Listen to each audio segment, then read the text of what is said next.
Hey ratbags, it's Jade. Welcome to a VALHEIM news video. Big news obviously with the update going live for everyone today. You can experience the Frost Caves. I'll leave the spoilers towards the end. I'm only going to talk about stuff they've shown on social media until I let you guys know. But there is a new dev blog that shows off a brand new Mistlands creature and another little tease about what to expect with Mistlands. So we're going to cover them details as well. Don't forget to like if you want to see more VALHEIM content, and let's go. So they begin this blog post talking about their fireside chat where they spoke about a whole bunch of stuff to do with developing VALHEIM. This is the second one they've done, and celebrating their 1 year anniversary of VALHEIM. Some of it is talking about how Mistlands is going as well. To celebrate that 1 year anniversary, they added a brand new drinking horn for everyone to have that basically gives you a small buff or uses up any liquid in your inventory. They showed this off on their Twitch channel, and you can go and check out the VOD on their YouTube channel as well. And again, I've covered all the details of this. So I don't think it's too much spoilers to say that yes, there is going to be some sort of wolf creature in the brand new Frost Caves. The devs have been teasing these pictures, and this is a great piece of art. But more importantly for me as well, this update adds full controller support. It's worked okay before, but now it's really there with proper dedicated buttons and UI for it. You can also pause in single player, and there's a whole bunch of optimization, especially for maybe smaller or lower end systems. And just like I predicted, the Cult of the Wolf update, which they put on their original roadmap, well, it's been bumped. This is effectively what this update is. They've kind of mixed the two into it, so this is what you would have expected with the Cult of the Wolf. The rest of the vlog talks about how they were cautious with spoilers, and they didn't really want to open it up sometimes on the public test branch, some of their updates, always, but they felt this one was a good one to get some feedback on. So we'll come back to more of the patch notes at the end. Let's take a look at the new Mistland Teases. So it looks like this creature is going to be part of the Mistlands update. Now at first glance I thought it was a statue because of the skin, the way it's kind of shimmery and stuff, or looks almost like hexagon stone-like, cracked. But it obviously does have fur, so maybe it's not. In the past I showed you guys you could spawn in some weird statues, including a corgi. Don't worry, they're not adding that, that was just a bit of fun. But there were some other statues like these.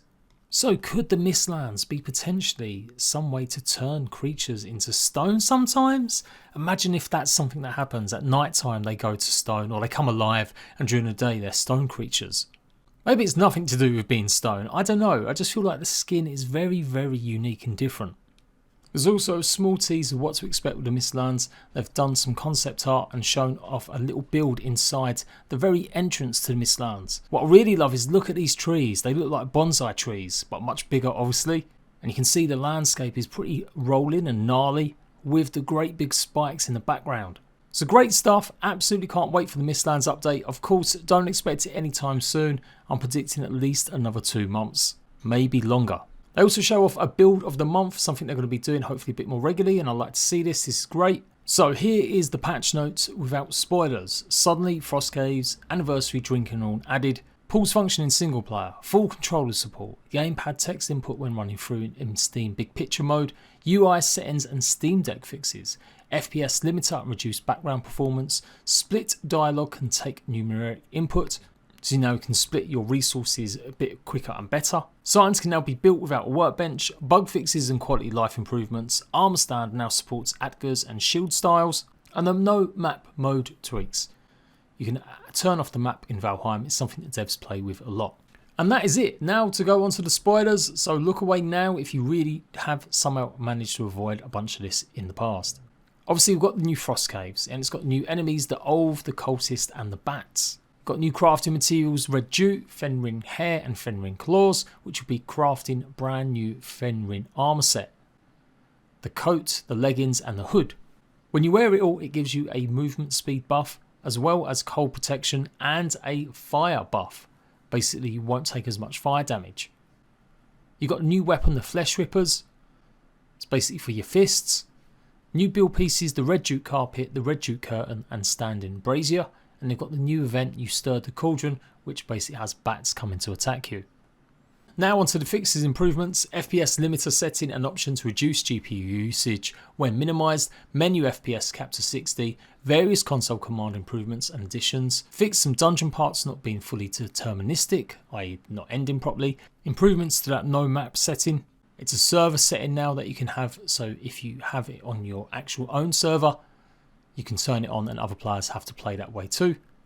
max distance for shouting, random build spawn rotation, no portals command. Go super hardcore and have no portals on your map. Resolution can now only show fresh rate when forcing exclusive full screen.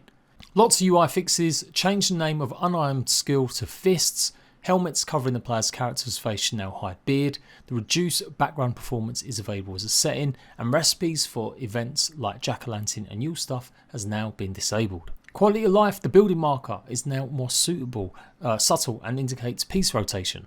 Corpse Run gives carry weight bonus to compensate for unequipped belt. Crafting stackable items while having full inventory now possible if there are available stack slots. Fix the bug where sometimes stackable items won't be taken when having full inventory and pressing take all in a chest, and chat can now be closed using escape, mouse or gamepad B. Or if you're using a PlayStation controller, it's actually circle. Full controller support, controller legend visible in pause menu and settings, controller text input when running in big Steam picture mode, chat, character signs, pets, etc. can now be named using the controller. Controller mapping of all game features, context menus will now always show controller buttons when using controller, alternative controller glyph style option, skills window scrollable with gamepad, crafting could be cancelled if pressing the button again like with mouse. Fix some missing misplaced gamepad tooltips, and they've got some optimizations for the Steam Deck. The controller layout shows when playing on Steam Deck, and it loads the default setting catered to the Steam Deck. Whole bunch of localization improvements as well. And there you go. Like I said, I've covered the majority of that stuff in previous videos, which you'll find in the comment section. Go and check them out. First look at all of the brand new creatures, the caves, the items. My opinion, I think the armor set is amazing. I think it's one of the best they've added. The anniversary drinking horn, and also what to expect in the future. Enjoy the update. I will be hitting it hopefully in the next few days, but it's a busy time at the moment. I'm covering a bunch of other games, so enjoy the stuff that I did showcasing the PTB. It really isn't that different. Until next time, I'll catch you later.